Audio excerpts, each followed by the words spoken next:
We will hear argument first this morning in Case 24-983, Havana Docks versus Royal Caribbean Cruises. Mr. Klinger. Mr. Chief Justice, and may it please the Court. Confiscated property is defined to include property Cuba seized control of. As the Commission observed, Cuban officials physically occupied the dock facilities, making them confiscated property. Stopping trafficking in such facilities locks them up as tainted until Cuba pays for what it took. It's a takings remedy. Those are the core, it stops money flowing to Cuba in the interim. It's an anti-fencing remedy as well. Those are the core statutory objectives.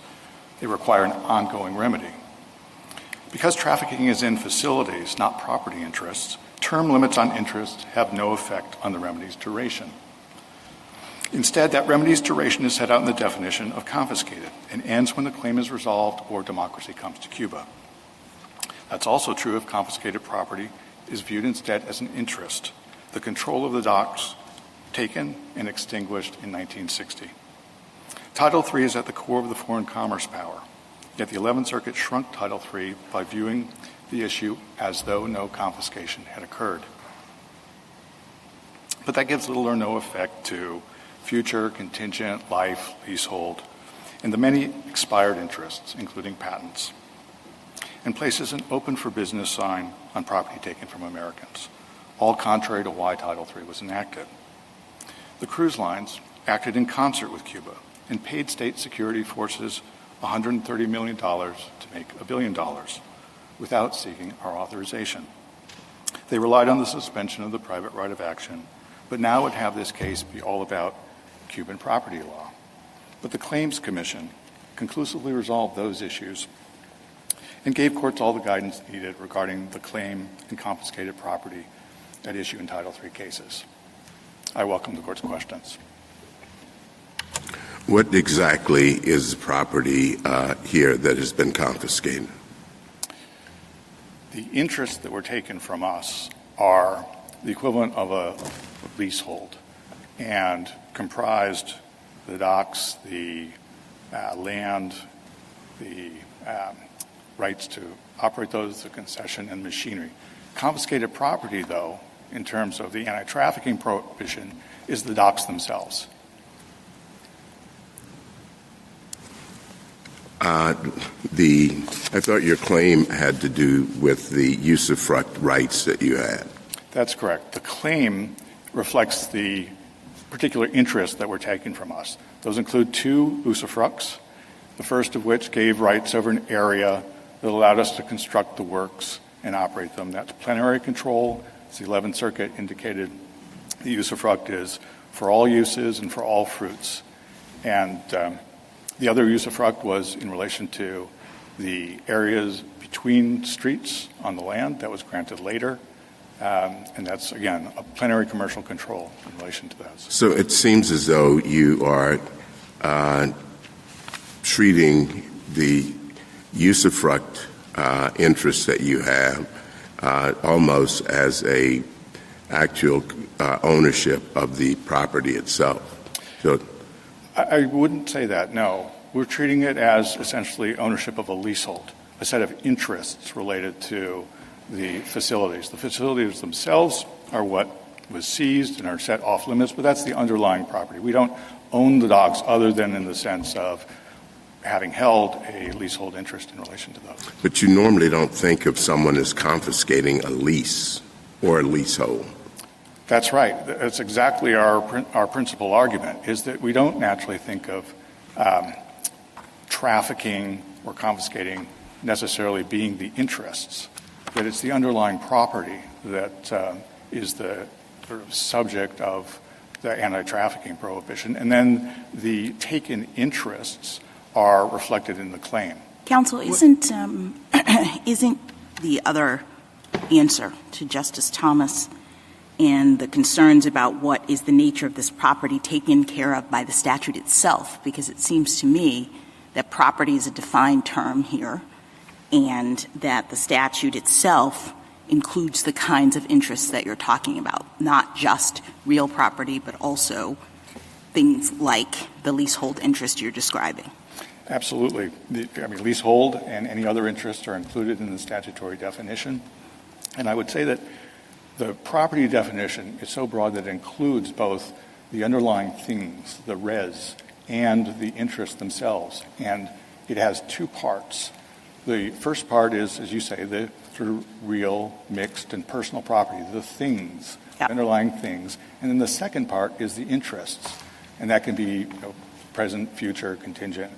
And I guess my point is that we have defined terms in this statute that tell us what Congress intended when they said you are trafficking in confiscated property. The words trafficking, confiscated property, all of those things are in the statute. So it's a little confusing how the 11th Circuit got to essentially redefine what it means to be trafficking in confiscated property in light of this statute. That's absolutely true, particularly if we focus on the word confiscated. Confiscated has the effect of indicating that stolen property remains stolen until three things happen. It's the claim, the underlying claim is settled by the international claims process, the property is returned, or particularly adequate compensation is paid. Well, Mr. Klingler, whatever the definition of property is, I mean, you can't sue for property that you're unconnected to, right? You can't just say, the Cuban government seized a piece of property across the street someplace, and I saw it, I didn't have anything to do with it, I think I'll go bring a lawsuit about it. No. You can't do that. That's absolutely right. So what the statute is saying is that the person can sue for property that has been confiscated from that person, correct? And once you read the statute like that, it seems as though that the property that was confiscated from that person is here not the docks. The docks is the physical thing, but the property that the person had was just an interest in that physical thing. It was, a stick in the bundle, whatever you want to call it, but the property that the person had was a concession. If you view the confiscated property as just the interest, that is something that produces almost the same result. And as you saw in the briefing, we believe that even that model operates to our benefit and requires that the cause of action be upheld. Well, I guess I don't see why that's true. I mean, if you see it that way and the property that you have a right to sue about is the concession, that was the thing that was confiscated from you, I mean, the concession expired. Yeah. And so you could have sued from 1960 for however long the concession lasted till, but once the concession expired, I mean, you no longer have a property interest. You are just like that bystander that I was telling you about, which is like, there was property that was confiscated all over Cuba, but that doesn't mean that I have a right to be here in court. So if I could go back to... So could you talk just a little bit louder? Maybe I'm sorry. Adjust the mic. Yeah, I'm sorry. Let me take one crack at the seized property as confiscated before moving on to why the remedy continues, even if it's seen as an interest. And that's the nexus that you're looking for is, I think, broader than what you're suggesting, that you need to have a claim in the property that's the property which was confiscated, and that is defined more broadly. It's defined as the property that was seized, and it reflects Congress indicating that any, the facility, the mine, the factory, that if that's what's seized, that's off limits from trafficking, that is the enforcement mechanism for having the takings component enforced, and it stops money flowing from Cuba from the exploitation of that property. The linkage is that once Cuba seizes, say, the docks, that takes a whole series of interests, and Congress is giving each claimant to that property. I guess I understand that, but it doesn't seem to me to fit with the statutory language very well, because the statutory language does not talk about trafficking in claims. The statutory language talks about trafficking in property, and clearly the property that it's referring to is the property that the person who's suing owned, and your property is not the entire docks. Your property is a concession in the docks that was time limited. But the statutory language indicates that ties trafficking into to the property which was seized. I'm not arguing that our claim is the basis for trafficking. It's trafficking in the underlying property to which we have a claim. So any number of claimants can enforce the anti-trafficking provision as it applies to the underlying facilities, the dock facilities. However, if you view the plaintiff's interest as the taken property, it is still the remedy is not tied to the duration of that interest. It's like a takings claim. If my leasehold is taken, whether before or after the leasehold ends, I have an ongoing remedy to be paid for it. And that's the gist of what is being Congress is providing here. I guess I wonder why that's true, and this will be like my last one. Suppose that the docks were split up physically, so that there was a blue half and there was a yellow half, and you only had the concession on the blue half. Then if you came in and said, that the yellow half is being used and I want compensation for that, I think, tell me if you would disagree, but I think we would all say, well, no, you can't have that because there's a spatial boundary that applies to your property interest. And so too here there's a boundary. It's not spatial, so it's not as natural to think about it. It's temporal, but it's still a boundary on your property interest. Once it's over, it's over. And you have nothing to complain about any more than you would have had anything to complain about if you were arguing about the yellow part of the dock. The Commission's determination would let you know what confiscated property was. If you held an interest just in the yellow portion, presumably the Commission would have said the confiscated property is the yellow portion. But be that as it may, that even if you are claiming for trafficking in the blue portion, that it's still a takings-related remedy. That it wouldn't mean that you don't have the ability to pursue your remedy, get a remedy to be paid for what was taken from you, just because there's a time limit on the particular interest. Well, if you put the time limit aside, let's talk about the use limit.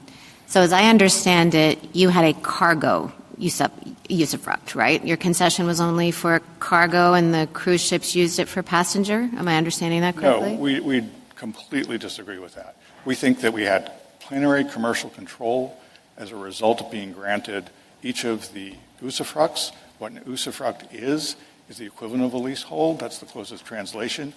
As the 11th Circuit said, it provides for all uses and all. So there was no finding below that your usufruct was for cargo only? Correct. In fact, Judge Bloom considered the full range of arguments and found that to not be the case. She rejected that cargo limitation. And in fact, we've charged for passenger ships and cargo ships, and there is no there to the argument that the other side cannot point to a single instance where we did not exercise complete plenary control over the docks and the land. So what happens, this is a question that's somewhat like Justice Kagan's question about divisibility. Your claim that was certified includes not just the docks, but also some office supplies, some office buildings. And I don't know whether those were attached to the docks or not, but in this hypothetical, let's just assume they're farther away and the cruise ships never use them. But they are part of the valuation that you got from the Commission. Are they liable for that, even if they never touched that property and even if it was at some remove from the docks themselves? They are, because that's the property interest that underlie the claim, and the property confiscated was taken when, and the control over those. What if you had a grocery store too? In the middle of the island, has nothing to do with the docks, but it's also part of your claim. Are they liable for that? The claim sets forth a certain value. The trafficking just needs to be in the property that's taken. That's right, from you. As long as it's your property, as long as one portion of it is, that would extend to both trafficking. I don't understand that. Is there, the way this commission worked, would you have had to go and get separate valuations for different parts of the property? In this hypothetical, I'm giving you the grocery store is completely unrelated to the docks. Cruise ship hasn't touched it. And it is the way that it would work, that you could get it all valued in one single claim? Because I guess I don't understand why they trafficked in the grocery store in my hypothetical. That is right. You would, the owner of those taken interests would come before the Claims Commission and say, here are my taken interests, and I want this claim certified. And whether they are near or far, those would be the ones that the Commission would pass on. And then the question of trafficking, who is trafficking in those interests, is the sort of later question, but the Commission has determined the scope of your property interest. I guess I'm a little confused about the questions related to the limitations on your property interest, because I thought that was what the statute was saying was the purpose of the Commission. That when you say, I've had my property interest taken, you go to the Commission and they decide whether or not the extent of your interest is just the blue part of the dock or the yellow part of the dock. The later question becomes who is trafficking, or is someone trafficking in the yellow part or the blue part? And I think you would say, obviously in this situation, when the yellow part is the dock and the cruise line is using it, they've absolutely trafficked in the property interest that the Commission has identified and told us we own. Told us we own and indicated as off limits for trafficking. And, and the statute says anyone who owns a property interest as certified as by the Commission can make a claim that someone is trafficking in it and get relief or get the money that is associated with that activity in the statute. So it seems pretty straightforward to me. I'm struggling. I think that's right. There's land and there's the three piers. If the cruise lines only used one of the piers, the fact that the other piers didn't get used doesn't mean that they're off limits from trafficking, and it doesn't mean that the certified claims damage amount doesn't encompass all of those. They're all. And your other point, I think, is that the fact that you might have limited property interests in some way, like the property interest that was taken was temporary or whatnot, doesn't impact whether or not you have a claim, and all you need is a claim in order to trigger this kind of cause of action in the statute. That's correct, and that's necessary to get the statute to work as Congress clearly intended, that if the takings component of the remedy, which, like any takings remedy, continues until there's actually a payment for the taken property, that if the locking up of the docks doesn't continue until that remedy is provided, Cuba has no incentive to pay. That's the whole point of the statute. And your stolen property is exploited. Thank you, counsel. Justice Thomas, anything further? Justice Alito? On the time question, when the Foreign Claims Settlement Commission calculated the value of what was confiscated from you, did they calculate how much you were likely to have received as a result of your concession during the time period of the concession, or did they calculate how much you would have received if the concession had remained in effect up to the time when they made the calculation? If I understand the question correctly, the Commission noted that the docks and related rights were to be turned over after an additional 44 years, and that presumably factored into their valuation calculation. It's not entirely clear that that's the case because of the methodologies that they used in terms of book value and the concession and the land. They sort of treated that as having almost a market value at the time. But I can't say that they didn't take into account, because I think they probably did. They treated it as a time-limited leasehold, essentially. As to the extent of the concession, I think you said that the district court found that it applied to passengers as well as cargo. Judge Bloom rejected an argument that there was this cargo limitation. She viewed the Commission decision as foreclosing that, but she went further. She allowed the full presentation of argument based on the legal expert. She considered that, found it to be of no value, and there be no reason to disregard the commission. But then she went further and she looked at the legal. Was that factual question, or that question of sort of contract interpretation, challenged on appeal in the 11th Circuit? Do you regard it as settled, or is it something that would remain open if the case were remanded? The 11th Circuit expressly left that open, and that's open for remand. It did not reach that. If we think of these piers and the property that these piers constitute as a bundle of rights,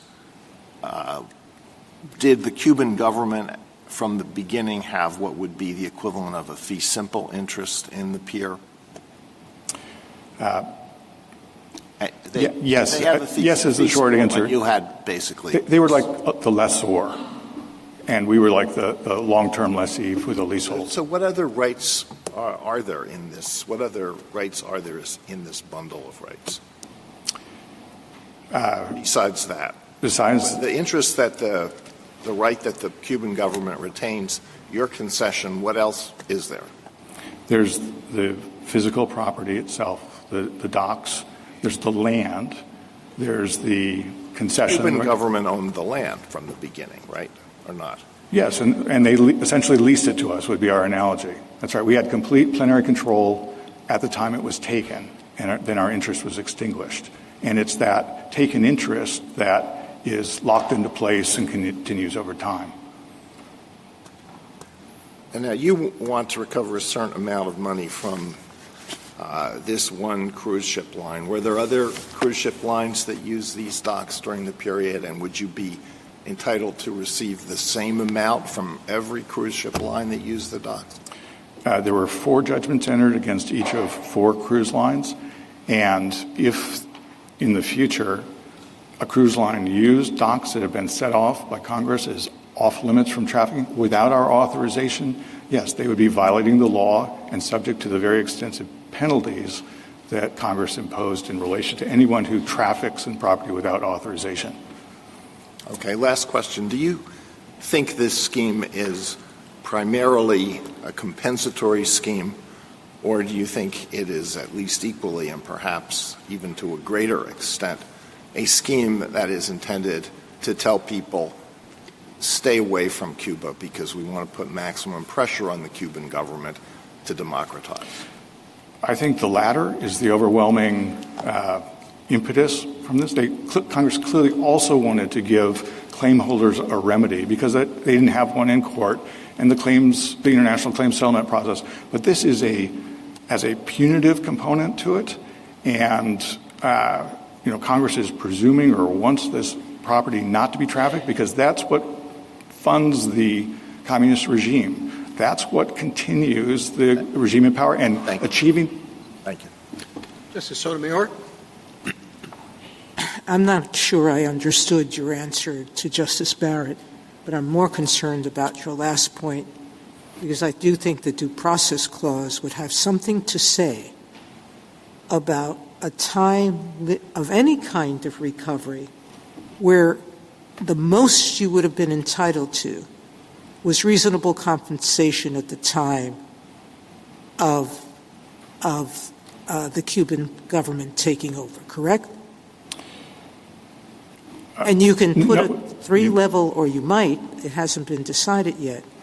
You were entitled to compensation for the value of what you had at the moment of compensation, correct? Of confiscation. If there's use of the property, I'm sorry. Forget about the property. When it was confiscated, you were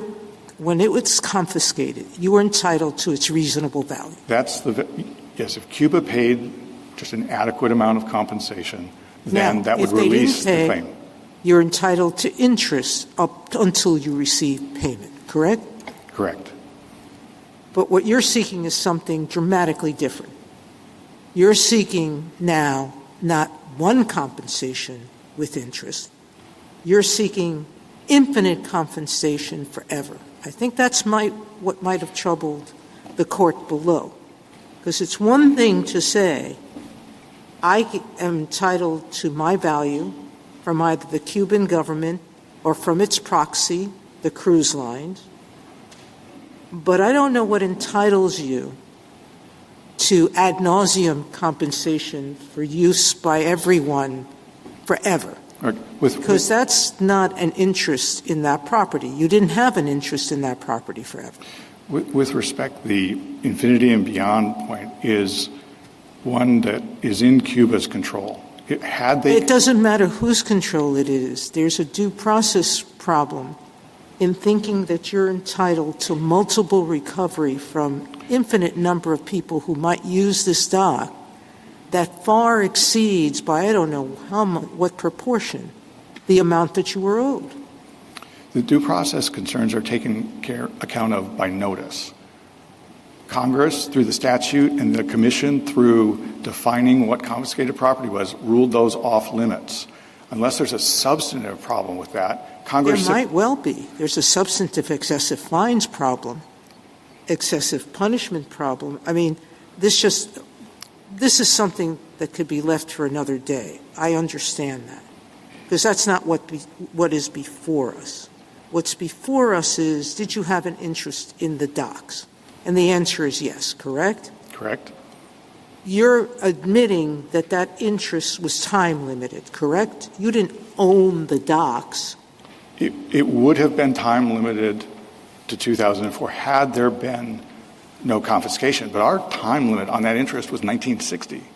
It ended there. It ended there, but it wouldn't have gone forever. It went to a defined period of time.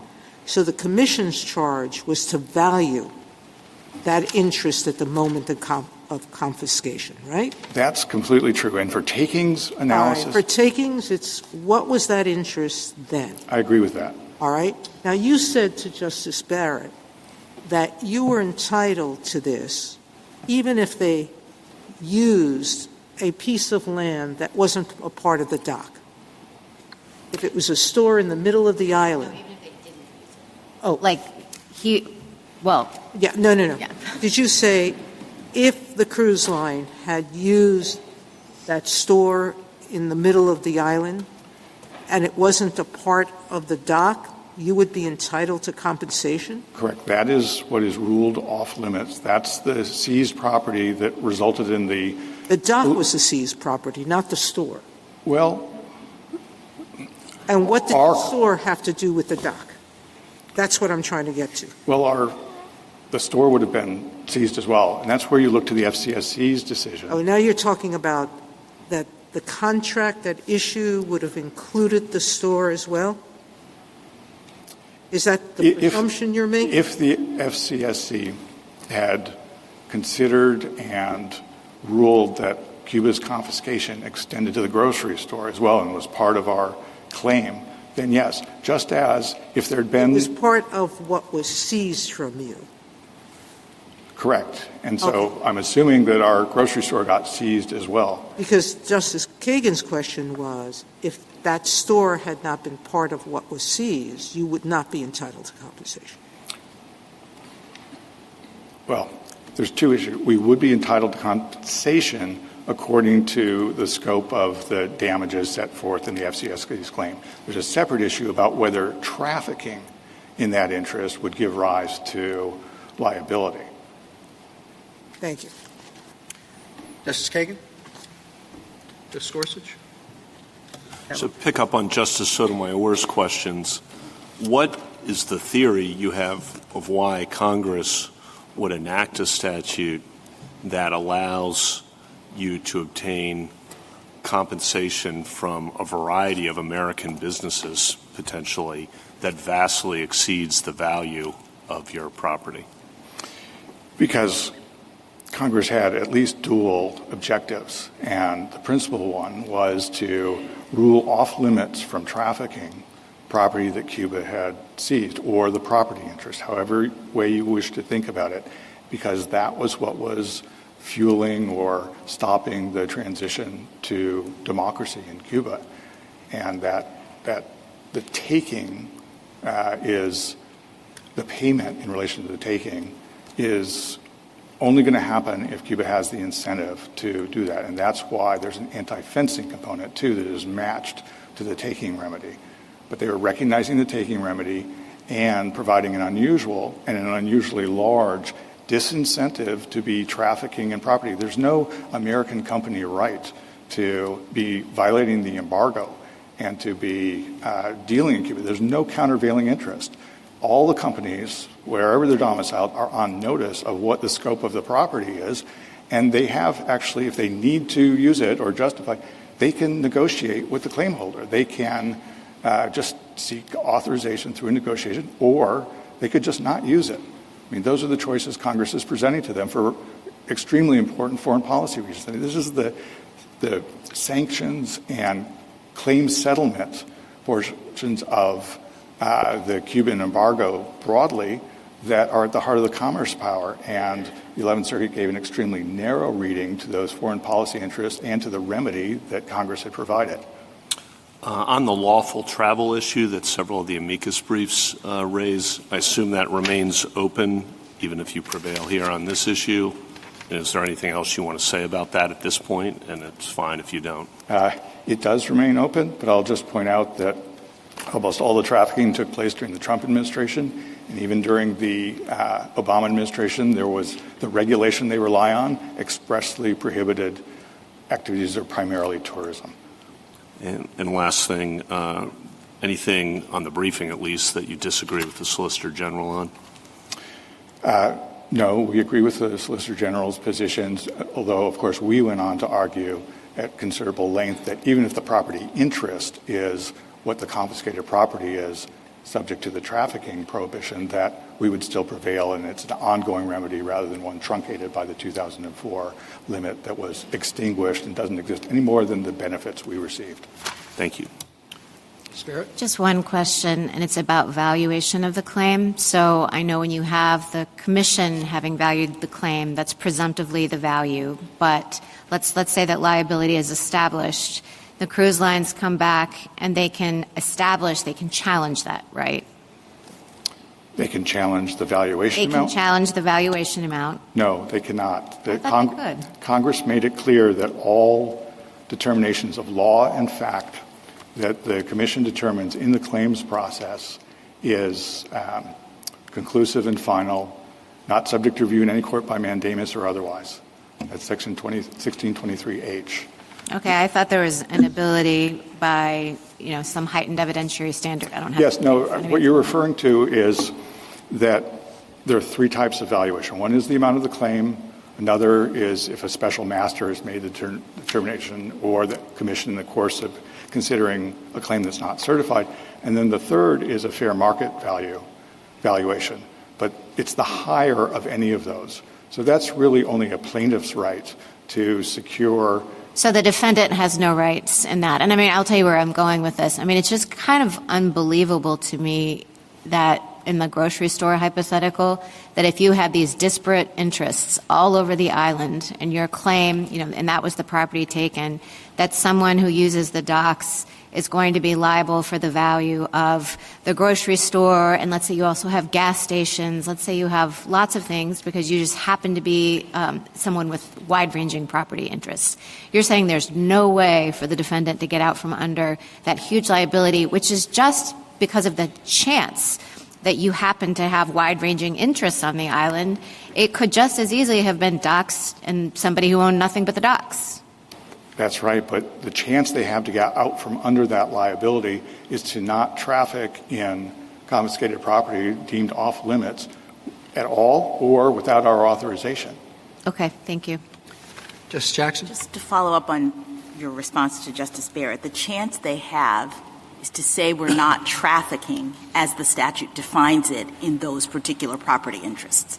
So it's fine. The person might have a grocery store and set of other interests, and this is the cruise line, and they're only using the docks. The cruise line's response is we're not trafficking in the grocery store per the statute, and someone like us would say you're right. But here, the cruise lines are trafficking in the sense, there's a definition of traffic: sells, transfers, distributes, dispenses, uses, whatever, right? So the argument, I think, is that the cruise lines are trafficking in the ownership of the property at issue here as determined by the FCSC, which is the ownership of the dock interest. Is that right? That's absolutely. Our claim relates to the docks themselves, the confiscated property. Which you own the claim to, because the FCSC said you're the owner of the use of the docks. That's exactly right. And the point that you're making about the trafficking definition more broadly, I was using shorthand in talking about authorization, but the trafficking definition excludes from liability or from trafficking any use of property when the person undertaking the actions that are otherwise prohibited secures the authorization of the former owner. Thank you. Thank you, counsel.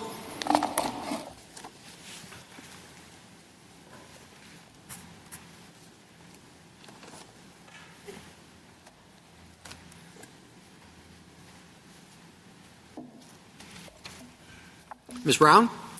Thank you, Mr. Chief Justice, and may it please the Court. In 1960, the Cuban government seized the docks that petitioner built without paying a penny. When respondents then paid the Cuban government around $130 million to use those same docks, respondents trafficked in property which was confiscated. And Congress gave petitioner the right to seek damages from respondents because petitioner owns the certified claim to the docks. Petitioner's suit can proceed regardless of whether you think of the relevant property as the physical docks or as the right to 44 years of possession, control, and operation of the docks. Either way, respondents were complicit in Cuba's exploitation of the property before Cuba either provided compensation or returned the property to petitioner. The Court of Appeals rejected that analysis by considering the confiscated property as if there had been no expropriation, and then asking whether petitioner would have had an interest in the property at the time of the trafficking. That test undermines the scheme that Congress enacted, which expressly protects time-limited interests and which is aimed at providing a remedy for Cuba's expropriations, not pretending they never happened. I welcome the Court's questions. Who owns the docks? So at all times relevant here, the Cuban government had the underlying ownership of the docks, but they had provided for control of the docks and possession of the docks to go to petitioner for the term of the usufruct, the term of the concession. How could Cuba confiscate docks that it owned? The statutory definition of confiscated refers to seizure of ownership or control of the property. And so while the Cuban government owned the property at this time, they did not have control of the property. That's why, in order to effectuate the expropriation here, they had to send government agents, armed soldiers, out to the property to take back control of the physical docks from petitioner. We think that qualifies as a seizure of control under the statutory definitions here. You could imagine this like a car lease, for example. So say I have a lease of a car for a term of 2 years from a dealership. The dealership decides after 1 year that it wants to take the car back. I think it's perfectly natural to say that they seized the car, even though they had the underlying ownership of the car at all times. Do you agree with petitioner's position on the grocery store hypothetical? No, we don't. We don't think that you have to just take the certified claim and every interest that's reflected in the claim as given. I think the Claims Commission does lay out, as Justice Barrett noted, that there are facilities here, there are office space, there's equipment. Each of those is valued separately, and so you have to be trafficking in whatever interest or in whatever property is at issue. And you don't get to just kind of bundle everything together necessarily just because of the way that the claim was set out or the way that it was certified. So if we're not looking to the Commission's understanding of what the claim is, and we're just focusing on what it means to traffic in the property which was confiscated, again, I would think the property which was confiscated is the property which was confiscated from you, the plaintiff, and that's a time-limited concession. And the time, it's gone. It's gone by now. It doesn't exist. So I do think that it is relevant that the property which was confiscated doesn't say that it has to be the property which was confiscated from you. It's the property which was confiscated to which you hold the claim, and we know that the claim reflects an interest in the property. No, I don't think it does say that. I mean, you could have easily written a statute which said, the property in which you hold an interest. And that would have directed everybody to say, okay, They're not talking about the property interest that you own. They're talking about sort of like the underlying piece of land in which you have some more limited interest, but that's not the way this statute is written. This statute is not the property in which you have an interest. This statute is the property that's confiscated. It has to be the property that's confiscated from you, and that's like not the docks. It's just the time-limited interest. So I do think that a claim reflects the interest, right? And the confiscated property can be confiscated even if you didn't have the ownership of it. So I think putting those two things together, you can get to where I was suggesting, which is that you have to own the interest in the property which was confiscated. But even if you disagree with me, I do think that we get to the same place. And that's because you look at the property which was confiscated at the time of the confiscation. So that is the 44 years of the rights to possess and control and operate the docks. Those 44 years don't continue to run because they disappeared at the date of the expropriation. It's like Cuba here is cutting in line in front of petitioner and exercising the rights that petitioner was supposed to be able to exercise for another 44 years. And respondents are complicit in that by paying the Cuban government for the exercise of those rights. But if that's true, I mean, I do think that the 11th Circuit is right, that you're converting a time-limited interest into a perpetual interest because of the seizure. The seizure, like, nobody's defending the seizure here, right? But the question is, like, what does this compensation scheme entitle you to as a result of that seizure? And you didn't have a perpetual interest, and now you're saying because of the seizure, because your interest was interrupted, we're going to treat you as if you did. I don't think that's right. I think at the time of the confiscation, this 44-year interest is distilled into a claim, and that claim entitles you to recover for those 44 years or to get those 44 years back. And until you either get the compensation for the 44 years or you get 44 years returned, you do have the right to sue anybody who interferes with that. And Cuba and respondents are acting in concert to interfere with the right for those 44 years. Ms. Brown, I understand your point that the interest isn't the docks, it's the use of those docks for 44 years that are reduced to a claim in value. Mr. Klinger suggested, though, that I can recover that amount over and over and over again. You've handled the grocery store hypothetical. How about that one? So before the Court of Appeals, the respondents here have argued that the statute should be read to incorporate a single recovery kind of rule so that petitioners here could only receive the value of their claim a single time. That argument is still open on remand. Judge Brasher, in his dissent, appeared to adopt the argument, although he didn't explain any of the basis for that. So that is an argument that you don't need to resolve today. But to the extent that I think there's a multiple recovery possibility here, I don't think that that should dissuade you from reversing in this case, because that does reflect that this is not a purely compensatory regime. It's a foreign policy tool that Congress is using in order to deter trafficking and to impose harsh economic pressure on the Cuban government. So let me see if I've got it right. I don't have to touch it, for which I'm truly grateful. Correct. But the government does believe it allows multiple recoveries. We haven't taken a position expressly in the briefing on this, but to the extent that that's a possibility, I do think that that's just reflective of the foreign policy, the significant foreign policy interests here. Got it. Do you have a position? You said the briefing doesn't expressly take a position. Does the government have a position? It would be odd if the government didn't have a position on such a significant foreign policy. So we do think that the foreign policy interests here do suggest that Congress wasn't particularly concerned with multiple recoveries in this instance. And I think that that is because if you look at the congressional findings as to foreign policy in Section 6081, in particular paragraph 6 and paragraph 11, this is 10A and 11A of the appendix to our brief, Congress sets out that trafficking and confiscated property provides the Cuban government with badly needed financial benefits, including hard currency, and that provision of those resources undermines the foreign policy that's encompassed within the economic embargo, that pressure that we're trying to apply to the Cuban government in order to persuade it to return to democratic regimes.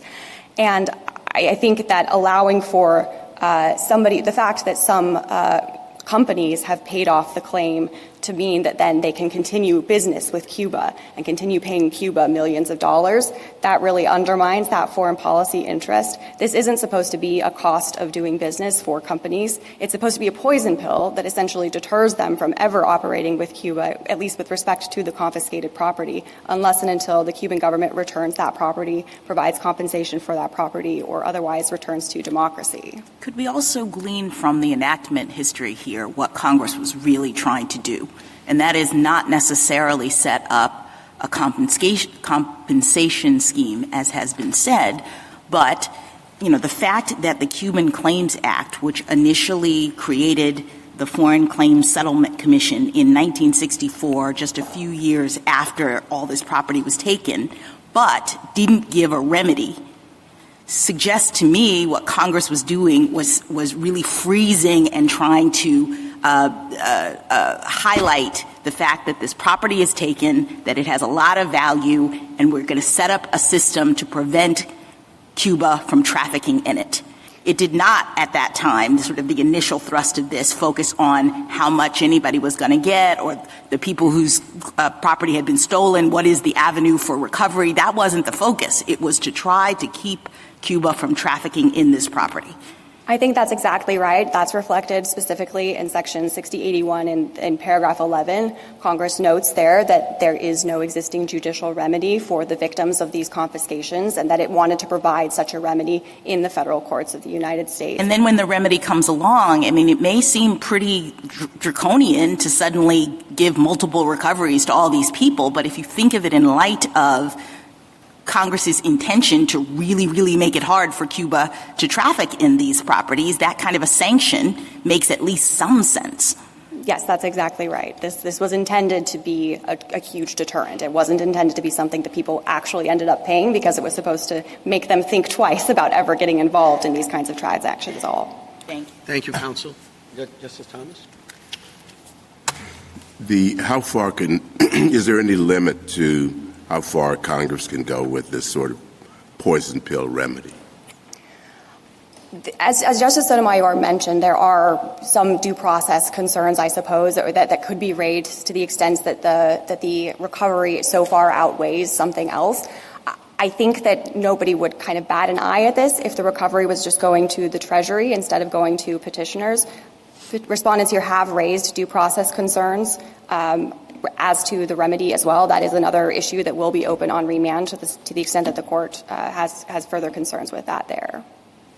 Justice Alito? When the commission was calculating, the amount due, was it supposed to calculate how much petitioner would have received during the 44-year period or a longer period, or what does the statute say about that, or does it say nothing about it and leave it to the commission? So it says that the commission is supposed to understand or figure out what the property interest here was and then value that in the way that's the most equitable, undertaking considerations of fair market value, book value, replacement value, things like that. I think you can see from the commission decision that they were very well aware that this was a 44-year time-limited interest and that there's every indication that that was taken into account in the way that they were valuing it.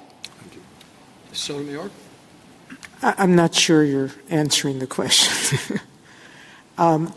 Your answer earlier made it seem as it wasn't 44 years. That was it was infinite until the Cuban government gave the property back. It gave back 44 years. So how could the commission value it on 44 years when by your claim, it's infinite?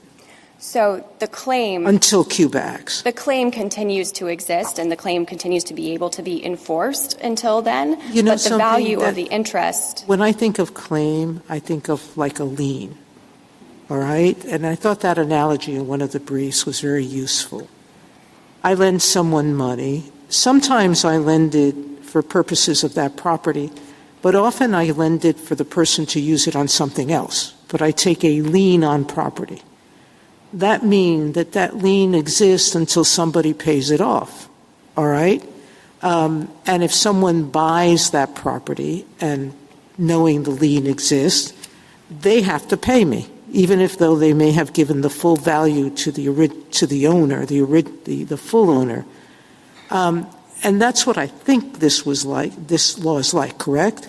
I think that that's a helpful analogy. Yes, we think that the property interest is reduced to the claim. What the commission did was value that lien, correct?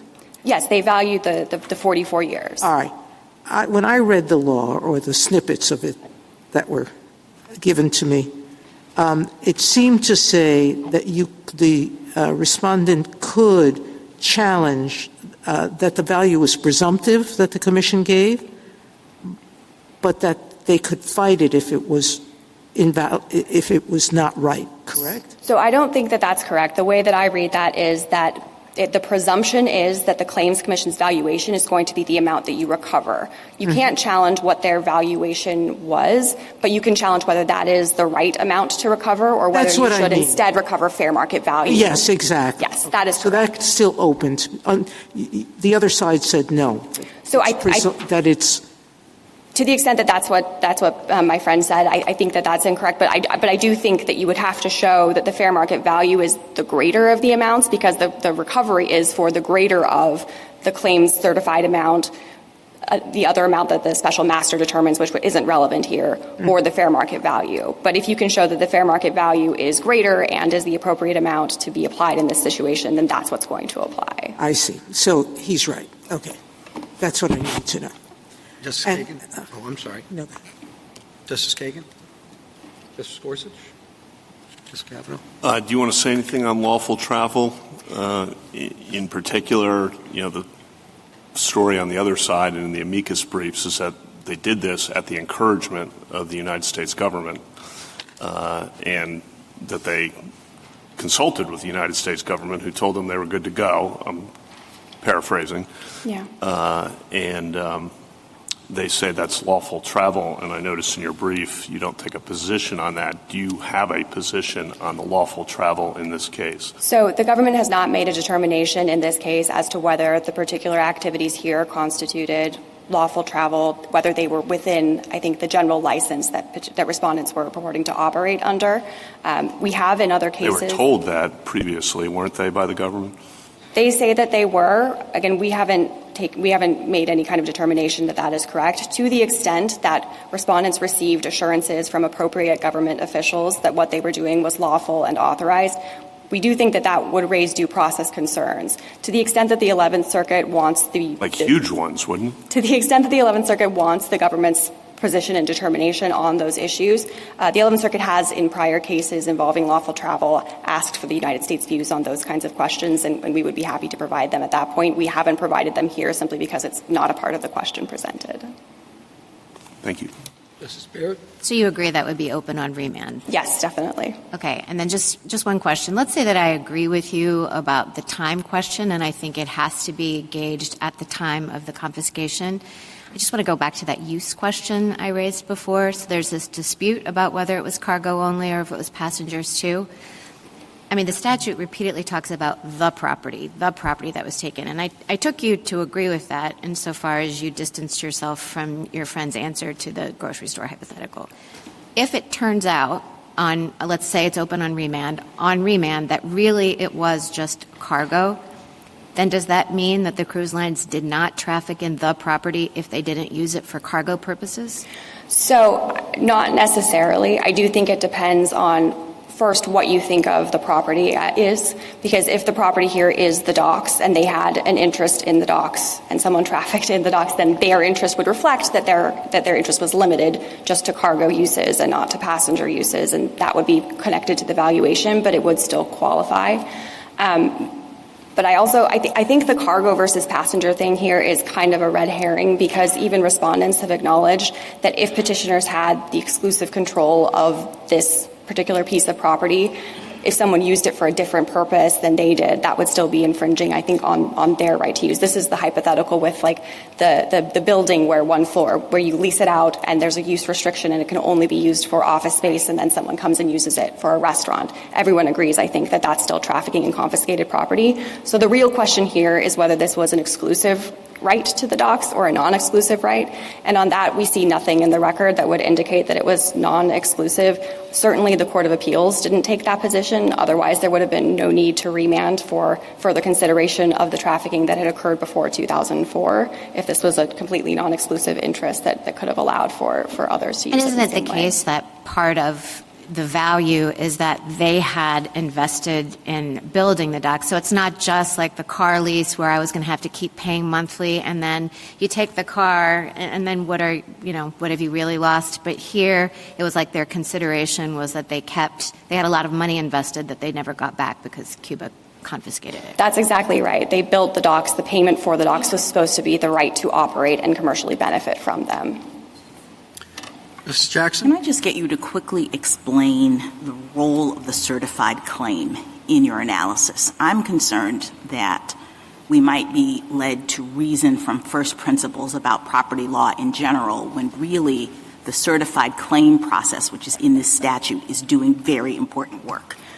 I certainly agree with that. The certified claim is going to set out what the property interest was under the appropriate law, which I assume would be taking into account the Cuban law that defined the scope of the property interest. They looked at all of the record documents that explained the extent of what the usufruct here was, the extent of the concession, the time limits remaining on that, and then they valued that based on the remaining life of the concession and what value was supposed to be able to come out of that. And what they gave as a claim, as I understand it, never said this terminates or evaporates or something happens to it in the same way that the property interest would have expired. Yes, that's exactly right. The claim doesn't have any sort of termination provision in it. They were just valuing what the underlying property interest is and giving them a claim. And then the statute here says if you have a claim, you get to make this kind of cause of action, right? That's correct. The claim essentially encumbers the property as the lien analogy goes, and that property is treated as tainted. Anyone who transacts with, engages with, benefits from that property is then trafficking in that property, and the claim holder has the right to pursue that. Thank you. Thank you, counsel. Mr. Clement? Mr. Chief Justice, and may it please the Court, Title III of the Helms-Burton Act provides an action against someone who traffics in property which was confiscated from the Cuban government. Property is a defined term in the statute that includes any property interest, including a time-limited one like a leasehold. And then the Act gives a cause of action to someone who has the claim to such property, i.e. the property that was confiscated. The plain text of the statute requires a one-to-one correspondence between what was confiscated, the property interest that was confiscated, and the property interest that was trafficked. So if all that was confiscated was the mining interest in a property, only somebody who traffics in the mining interest, not somebody who harvests timber on the property, is trafficking in the property interest that was confiscated. The same principles apply to time limits on the property. So if someone had a 50-year leasehold in the property, anyone who traffics during the leasehold traffics in confiscated property. But someone who arrives after the leasehold has run might be subject to a claim by the landlord, but not to the leaseholder. And basic principles of property law reflect those same distinctions. Tahoe Sierra says that both the spatial and the temporal limits define the metes and bounds of the property interests. And so with respect to what's at issue here, I think it's clear, as suggested in the response to Justice Kagan's hypo, that with respect to the spatial limits, this is obvious. You can't, if somebody traffics in your neighbor's property, you don't have a trafficking claim against them. But the same things apply temporally. And here, it should be common ground that the only interest that petitioner had in these docks was a concession that expired in 2004. Someone who arrives later is not in a position to traffic in the property interest that was confiscated. There's not the one-to-one correspondence the statute requires. I welcome the Court's questions. If I had a lease in property, if I leased property, and how would that lease be confiscated? So the lease would be confiscated in the sense that, I assume that what would happen is that the Cuban authorities would come in and they would take control over the facilities, and then in the process you would say they confiscated the leasehold. That's the way it works in domestic takings law. And in domestic takings law, there is such a thing as a taking of a lease. But of course, the value of the lease reflects its time limit. And what we don't have in domestic takings law is this idea that under certain limited circumstances, there is a substitute payer that pays the person who had their property taken in lieu of the government. And that's the unusual regime that Helms-Burton creates. But the only person who is in a position to be that substitute payer is the person who traffics in the very property interest that was confiscated by the Cuban government. If there's a mismatch... But the statute doesn't say property interest. It says traffics in property which was confiscated. You would more naturally think that it was speaking to property that was the basis of the lease. Here's the problem with that, Justice Thomas. Property is a defined term in the statute. So when you read property, you go to the definition, and it says any interest in the property, including leaseholds, including future interests. So we're clearly talking about sticks in the bundle. And that makes sense. I mean, if any stick in the bundle is confiscated, then it makes sense that you get compensation. And under this unusual regime where you put somebody as a substitute payer, it makes sense that you put the substitute payer in that position only if they traffic in the stick in the bundle that was confiscated. So it's the example I used with mineral rights, and that's a real-world example. Some people, their only interest in property that was taken over by the Cuban government was a mineral interest. Well, what would be the interest if you owned it fee simple? Then it's easy. You own the whole thing. And then you do have the perpetual ability to go after people who later traffic on the property. But as the 11th Circuit held here, if you ignore the time limits on concessions or leaseholds, you end up sort of treating relatively small sticks in the bundle as if they're the whole kit and caboodle. And that doesn't make any sense, and it really doesn't make sense, particularly if you understand that nothing about our position makes the confiscation end or goes away, makes the claim against the Cuban government go away. But it also seems quite difficult to pinpoint the interest, the particular interest in property. It could be a very small interest. I could lease a closet in a huge facility, and somehow I would have to pinpoint that. Well, in theory, it could be difficult. In practice, what you principally see, if you look at the claims, is you do have some leaseholds, but only a handful. I mean, this whole case is about, like, the government in their brief at page 29 identifies a grand total of 5 time-limited interests among the claims, 3 leases and 2 patents. So we're talking about a pretty small universe here of the time-limited ones. But the time limits are crystal clear. If you went and looked at the Claims Commission order here, you would see that it ends in 2004. So there are ones where you'd have very clear notice. I do want to talk about Justice Barrett's hypo because it's not a hypo. If you look at the claim here, it didn't just cover the docks. It also covered 1,000 shares of Cuban telephone stock, and it also covered about $300,000 in repudiated debts. Now, the district court awarded them the whole $9 million, even though there's no question that we didn't traffic in Cuban telephone stock, and there's no question that we didn't traffic in the confiscated debts. And the confiscated debts are important for another reason, because I don't think it's actually possible to traffic in confiscated debts. Yet that is probably the single most recurring claim that's reflected in the Claim Commission's decisions. Because what happened is not only when Cuba owed money to U.S. companies, it wasn't going to pay, so you have all those repudiated debts. But then you had the other problem, which is a lot of American companies had accounts receivables from other American companies that were expropriated.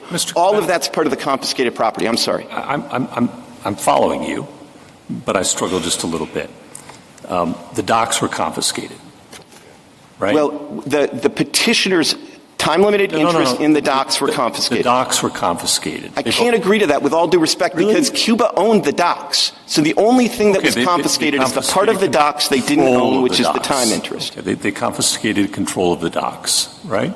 They confiscated the concessionary interest. They actually, with all respect, I'm not trying to be difficult, though I know I am being difficult. But just a little bit, but that's okay. No, but the thing is, we don't concede. The government comes up here and said they had a right to control the docks. That is directly contrary to the position that we took in the district court and that we appealed to the 11th Circuit. Right. Our position is they had no control of the docks. They just had a non-exclusive cargo concession. There's a disagreement over exclusivity. I understand that.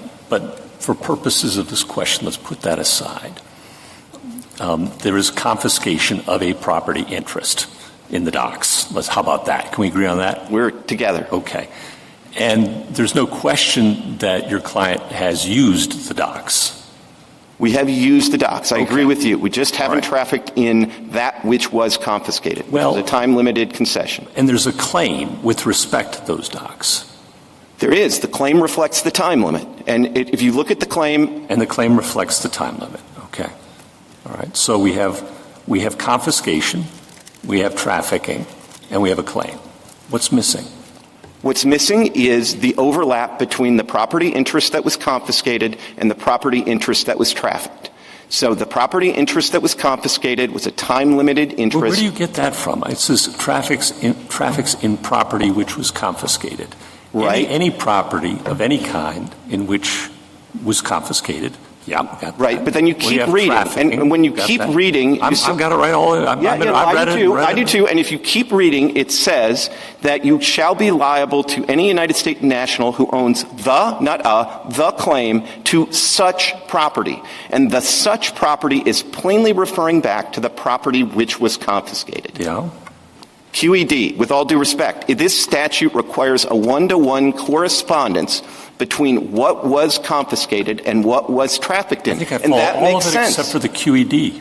What's that? I think I follow all of that except for the QED. I thought that might be your response, Your Honor, but I really do think that if you read the statute, it says that the person who can bring the action is the person with the claim to such property. Mr. Such Clement, property has to refer back to the property which was confiscated. Why isn't the claim...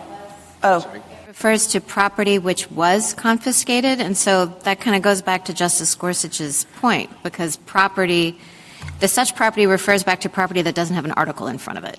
It doesn't say the property that was confiscated. It says property that was confiscated, making it seem broader. No, I don't think so, because again, property is a defined term in the statute. And so property includes any property interest that you have in the property. And then... No, but it doesn't say that, though. It says any property, and then when it gives the long list of kinds of property, I read that definition to say essentially any kind of property. So it can be intangible, it can be a patent, it can be a leasehold, et cetera. But it doesn't say, a couple of times you put an interest before it, any interest in property, but it doesn't say any interest in property. It says any property. So with respect, it says any property, and then it talks about specific limited interests in property. And so I'm reading it. I don't think it's a leap to say that it's being inclusive and it's saying any interest in the property. Mr. Clement, could you just finish? If you could just finish for me. Yeah, and then it says that the person with the claim to such property gets to bring the action. And that's important because otherwise you could certainly have a situation where different people have different property interests in the same property, the same physical location, and you don't want to let one of them bring a claim for the other person's claim in the property. And the statute would kind of be chaotic if you did that because it allows you to traffic if you have authorization.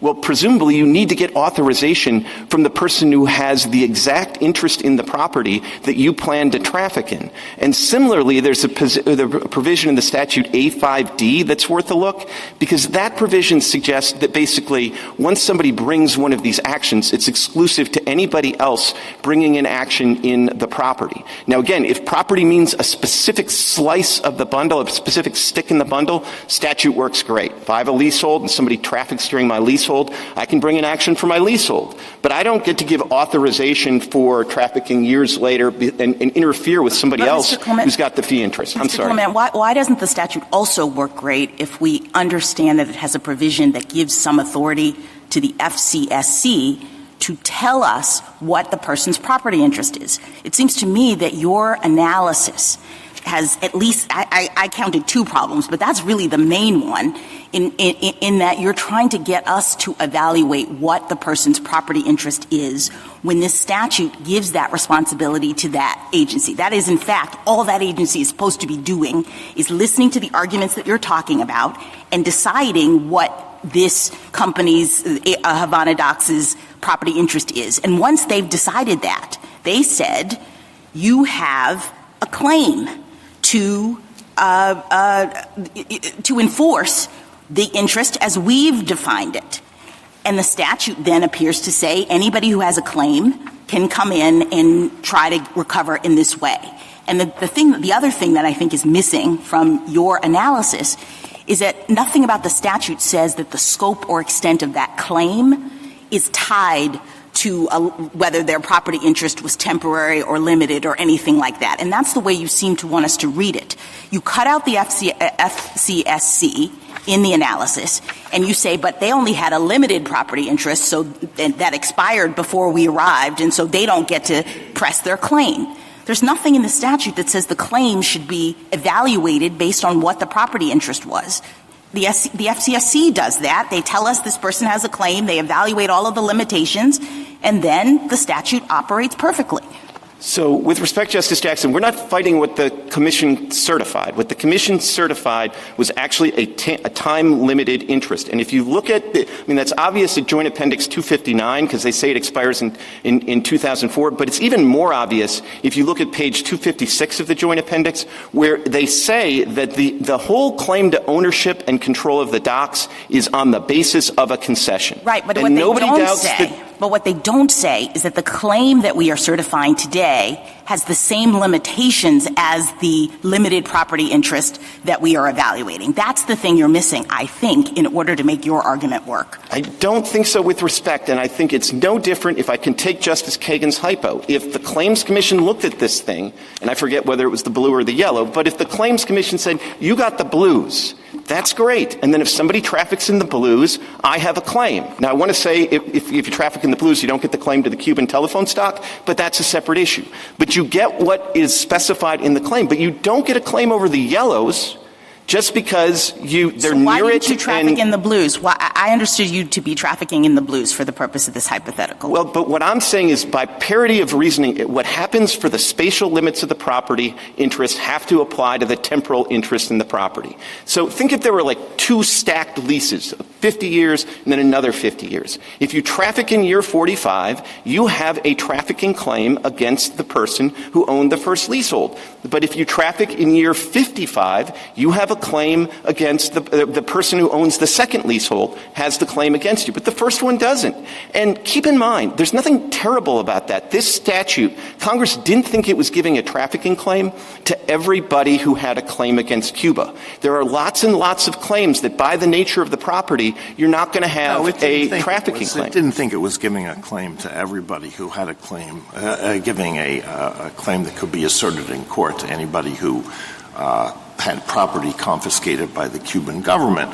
But isn't what Congress said this, as applied to this case? Havana Docks had a concession for 44 more years, and that had a value, and the Cuban government has not compensated them for what they've taken, and therefore nobody is to use that concession in the future.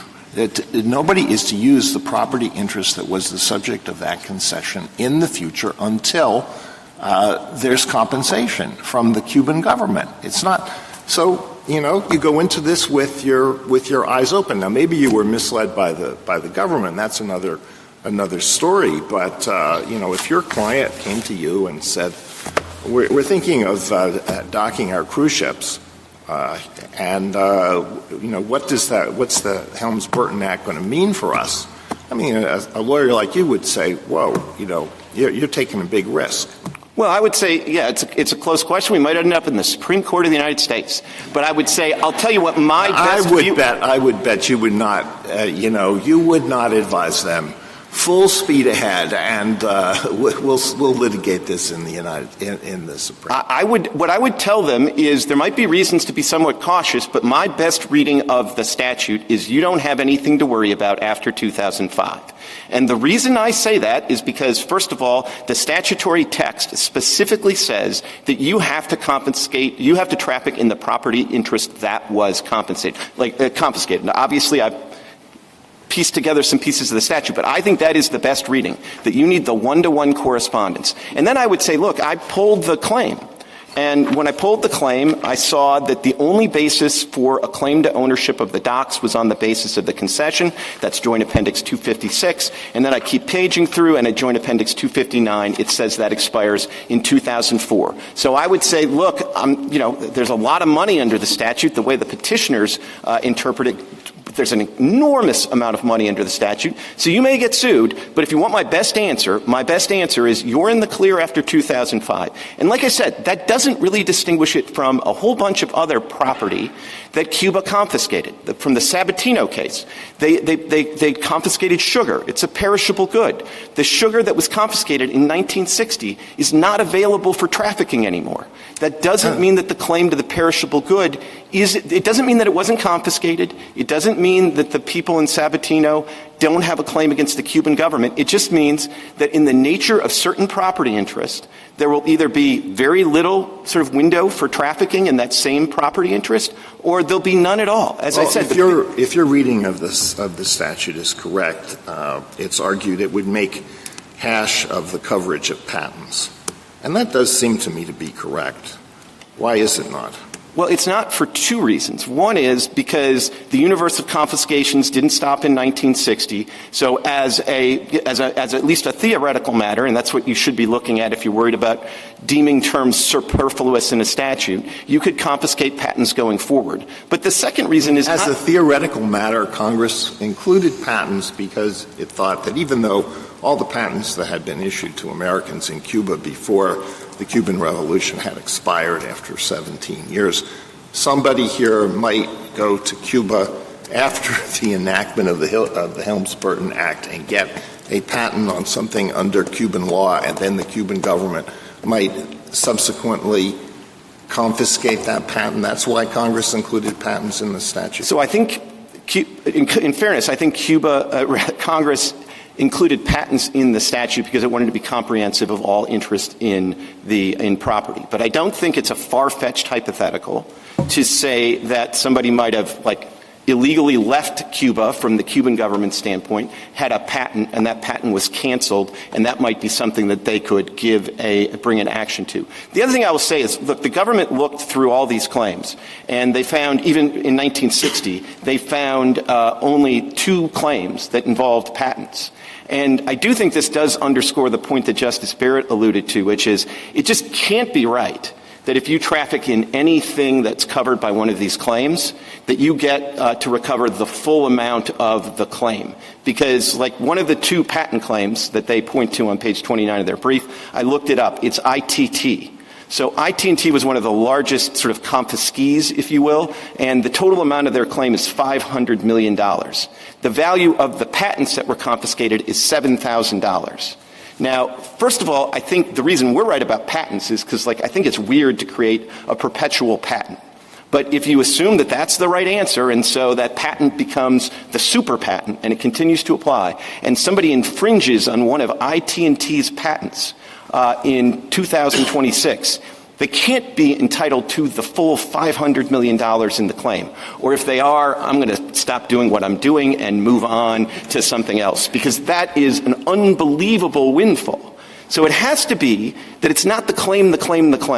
It's the property interest, the property interest, the property interest. And you need to have that one-to-one correspondence between that which was confiscated and that which you trafficked in. If you don't have that, it doesn't mean the claim goes away. Doesn't mean the property's not confiscated. It just means that the particular person who arrived at a neighbor's property or arrived at the docks 5 years too late, they are somebody who is not going to be put in the extraordinary position of being the substitute payor of just compensation for the Cuban government. Why not, putting aside the multiple recovery issue, which I agree with you, gives rise for concern, okay? Putting that aside, why isn't this like a lien? You buy the property, you know that you have to pay for someone who owned the use of the docks before. Now, whether it was exclusive or not, you're a cruise line, you know that the Commission has said that they had a lease interest that was at least for unloading cargo. I'll concede that. Why aren't you liable? Because that's not the statute that Congress wrote. I mean, I, too, enjoyed the If I disagree with your construction of the statute, if I see that all you have to have is a claim in confiscated property and the lease is a claim on the docks, whether you want it to be a claim on the docks or not, it is, because the lease is of the docks. So I just can't find that in the statute. And I too enjoyed their brief, and I enjoyed the reference to lien, and I enjoyed the reference to encumbrance. And if I found either of those words in this statute, I might think they had a pretty good point. It defines property as liens. What's that? The statute defines property. It might include liens, but it doesn't make the claims liens. It doesn't make a claim commission claim a lien on the property. It doesn't make it an encumbrance on the property. It doesn't do all of those things. And, of course, I don't need to tell you, liens are like interesting creatures. They don't require you to have any real interest in the property. If I have a mechanic's lien on a property, I don't have to have any interest in the property. So I think if Congress wanted to come up with a lien regime, then, it would have written a different statute, and I would have given different advice to the client in Justice Alito's hypothetical. I would say, that's the same address. All right, thank you. And comment, why wouldn't so part of the intuitive appeal of your argument is it feels unjust, right? Putting aside the statutory language. I mean, it feels unjust because the multiple recoveries possibility and because this was a time-limited interest. But the time-limited nature of it is presumably accounted for in the valuation. And I don't see what's wrong with Justice Alito's description of saying that if something is taken at the time, so in 1960, Castro takes it, that it then becomes kryptonite. For purposes of trafficking, nobody can touch it. And it wasn't just the lease, because they paid for these improvements, and they were never compensated for those improvements. So I guess I just don't see in the statute, which does talk, I agree with you that it requires a one-to-one insofar as you have to traffic in the property and not the grocery store, right? The property. But it seems like the property is the docks, the use of the docks. I guess I don't understand why that's crazy. Well, it's not crazy, but it's, with all due respect, it's wrong because it needs to be the particular property interest that was confiscated. And so let's take the hypo with the mineral rights and the timber rights. Maybe it's easier to understand because it's the same parcel. But if somebody goes there and all that was ever confiscated was the mineral rights, and, some company goes there and it takes all the timber and takes the lumber away, I wouldn't think they trafficked in the confiscated property. And I don't know why it's different from the time limits. And to the extent the government is sort of suggesting this sort of suspension or tolling rationale, there's two things wrong with that. One is my friends on the other side, at page 9 of their reply brief, expressly disclaim suspension or tolling. And the other thing is it's just wrong as a factual matter because we know from the experience with this particular concession where from 1906 to 1910, the Cuban government had a spat with Scoville or whoever was the original developer, and they couldn't move forward for 4 years, and it didn't tack on 4 extra years to the concession. The concession ends, the first one was 50 years, got extended 49 years, which is the maximum, by the way, that Cuban law allowed. So it was always like it's not a tolling, it's not like, it really isn't 44 years. It really is until 2004. But the bottom line is Congress could have written a different statute. They could have made it clear that it's a lien, it's an encumbrance. They could have said, no, it's just the parcel. Now, they would have really had to write a different statute, because I think then if you go to 6082A5D, that provision would be written differently if that's the way they conceptualized. And then the provision about authorization, I think, would have been written differently, because it doesn't make sense. If somebody had the mining rights and somebody had the timber rights and somebody wants to harvest the lumber, if the person with the mining rights gave permission to the person who took all the lumber, Like, that doesn't make any sense. It's got to be the specific property interest.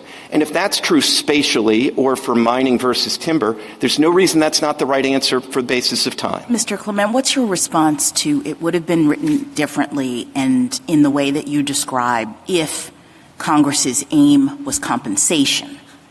But if Congress's aim is to do what Justice Alito suggested, which is put pressure on the Cuban government, create a sanctions regime, and keep people from trafficking in foreign property or stolen property in this way, I don't understand why the statute wouldn't be written exactly as it is, giving anybody whose property was taken as certified by the FCSC the ability to say, however many years later, nobody should be using my property until I get compensation for it.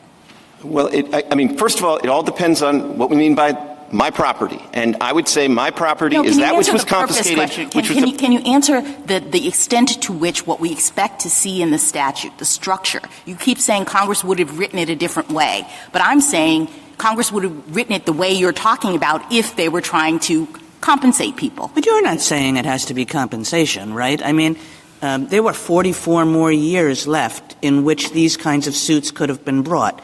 And that doesn't have anything to do with compensation or not. The suits could have gone wildly over the amount that was that you had at issue, correct? Absolutely, and indeed, you're not saying tie it to compensation. You're saying tie it to the nature of the property interest. And at some point, a temporal property interest runs out, and you don't have it anymore. That's exactly right. And what Congress clearly wrote this statute is they put not everybody, but they put a very specific person in this unusual role as the substitute payer for a just compensation for the Cuban government, and it's the person who traffics in the property interest that was confiscated. Now, in this case, even one of the respondents, there's an argument that they went there before 2004. So this is not an argument that nobody gets compensation for this interest. But, and if you have some amazing sugar that can still be used in 2027, well, then that's something where you can traffic in that which was confiscated. But there are plenty of interests. And I do want to say, the single largest element of all of these claims when I looked at them are these forgiven debts or repudiated debts or destroyed accounts receivable because they expropriated the other U.S. company. I don't see how anybody traffics in any of those. So Congress wasn't trying to pass a statute that says we don't want anybody to go anywhere near Cuba, and we want to provide a trafficking remedy for everybody who has a claim against Cuba. It's a more limited statute. And this is the other thing, Justice Jackson. If you look at the statute, my friends want you to sort of say this is the most punitive statute ever, so you should interpret it, every word in it, to be as punitive as possible. That's actually not the statute that Congress wrote. There are things like anybody who was there before gets a grace period. There's a 2-year statute of limitations, so if nobody sues you within 2 years of trafficking, there's an amount in controversy requirement. Why doesn't that go to deterrence? The last thing the SG said was it's not remedial. That the point of it is to make this scheme be so that cruise lines in the future will not use property that has been confiscated by the Cuban government in this way. So can I say two things in response to that? One is that everything I just said about the statute not being maximally punitive means that it's also not maximally deterrent. It's a balanced statute. There are provisions in there. Presumably it was a compromise. The other thing is, if you take a step back, this is at some level a statute about compensation, because what makes what Cuba did unlawful is not that they took U.S. nationals' property. It's that they did it without providing just compensation. So the whole theory of this statute is, I don't know whether we're ever going to get just compensation from Cuba, but if we can get substitute payers who actually traffic in the confiscated property, that's good enough. I'm sorry. Thank you, counsel. Justice Thomas? Justice Hartman? Justice Gorsuch, any further? Just critical to your whole case and the answers to everyone is the exact parsing of the definition of property. So you just want to walk through the definition of property, because you said to Justice Alito, and we're piecing together various parts of the statute, but sure. It boils down to those words in the property definition, I think. And if so, can you just walk us through and summarize your position on that? Sure. For me, it's most helpful to start with 682A1A, that says any person, and I'm going to skip over after the end of the 3-month period, any person that traffics in property which was confiscated. So then, it's a defined term in the statute, so of course, like any good textualist, I'm going to go to the definition of property in the statute, which is in sub 12. It's in 11A of the appendix to the blue brief. And then it says the term property means any property, and that seems to me almost the most important thing. But to me, what makes this kind of easy is then it says, including any leasehold interest. Okay, so I know that the concession's not exactly a leasehold interest, because a leasehold gives you control, and we desperately say they didn't have control of the docks, they just had a concession. But it's at least like a leasehold, and then it's time limited. And then I pop back to 682A1A, and I say, okay, who has the cause of action here? It's the U.S. national who owns the claim, not a claim, which, I mean, I know like you don't always get too excited about definite versus indefinite articles, but this would be a much better statute for the other side if it said instead of the. It says the claim, but here's the killer, to such property.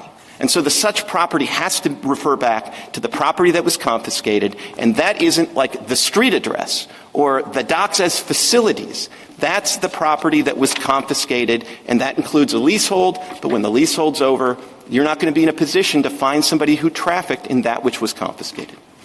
Thank you. That's all I got. Barrett? No. Justice Jackson? Thank you, counsel. Thank you, Your Honors. Rebuttal, Mr. Klinger?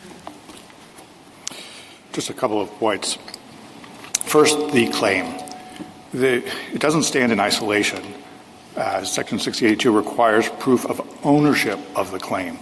And Congress used the claim rather than a claim because that can be contested. That if you look at A5D, particularly if you don't have a certified claim, you're asserting the claim in the particular litigation, you still need to show that there's ownership to it. And if someone else has a certified claim that is covering the same interests, that you don't have the claim. So Congress had to use the claim there. But in A3, it talks about liability arising from someone who traffics, and the liability is in relation to anyone who holds a claim. Same with A4. It talks about bringing an action on a claim. Second, Justice Alito's advice question isn't hypothetical. The Cruise Line Association was asked, as it appeared that suspension may be lifted for the private right of action, they're asked, do we have exposure here? And the answer wasn't, oh no, there may be some litigation risk, but 2005 on, you're fine. It was, oh my gosh, you have a tremendous amount of risk, and they gave us certain reasons that might be defenses, but the gist of it was heartily that the statute's clear and in some way relieves you of the obligation.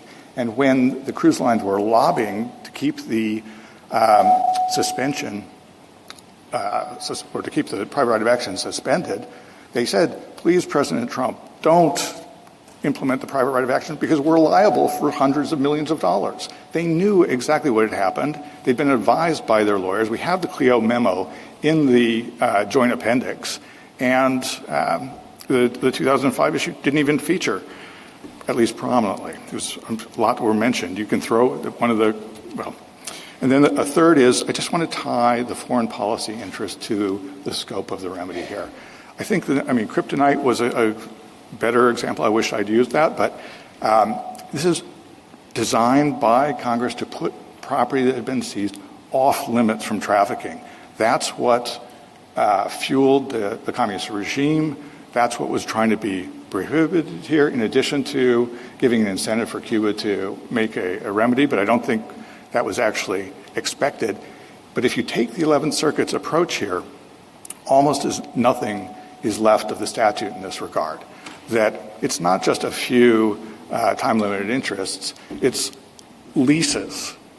Almost all business leases over a 65-year period will have evaporated by now. It's life interests. Every day another interest holder dies, then that property is freed up for exploitation under the... And finish your sentence. Freed up for exploitation under the 11th Circuit's view. Thank you, counsel. The case is submitted.